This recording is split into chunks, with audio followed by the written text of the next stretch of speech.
get into a situation where we have to start building this capability, business will hit your door and underpreparedness is going to shoot you in the feet. So this is what is the outcome of the whole thing.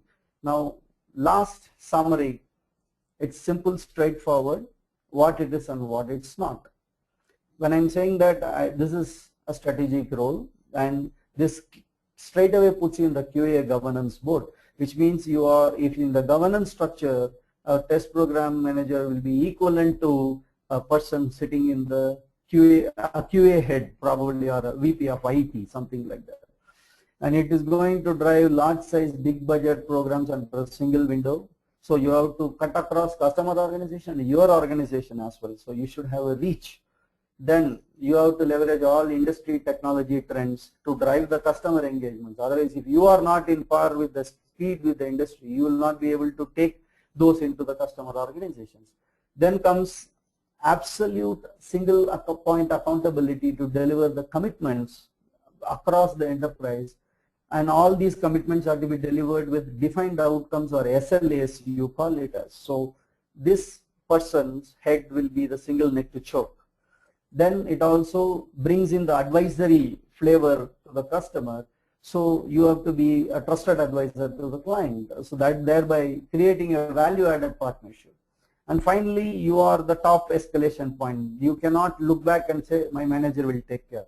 So executive management is your next point. That means you are the key stakeholder for this. So this is what is the positioning of a program manager.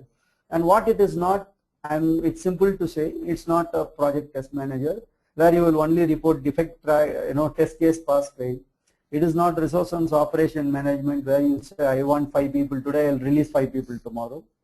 It is not about planning and estimating. It's not about I do my job, somebody else will do their job. No, you are responsible for everything under testing. You cannot say that defect is not fixed, that is development's responsibility. It is still your responsibility to ensure that you manage the stakeholders well and get the defects fixed and test it and send it across. Finally, you have to be fully and 100% engaged with the customer very tightly, unlike the cases where you have only weekly calls to express your status. So this is the final, and I have given all the inputs as far as what this topic is going to be. Now the takeaway finally for 1 minute, if I sum up, it is an emerging area. It is going to have a lot of importance in the next 2 to 4 year time frame, when market opens up and when we have more and more larger testing projects and multi-dimensional technology and testing work coming. This will serve as a important role for the organizations to go with.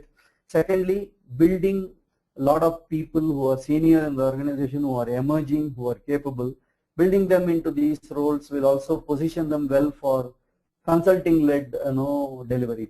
So this gives an opportunity for us to create a career option for testing folks as well. So with this, I take a great, I take this opportunity to thank TechGeek for giving me this time, and I thank you all for taking time in your busy working day, in the middle of the day, and sitting through this. I'm open to questions. Thank you so much.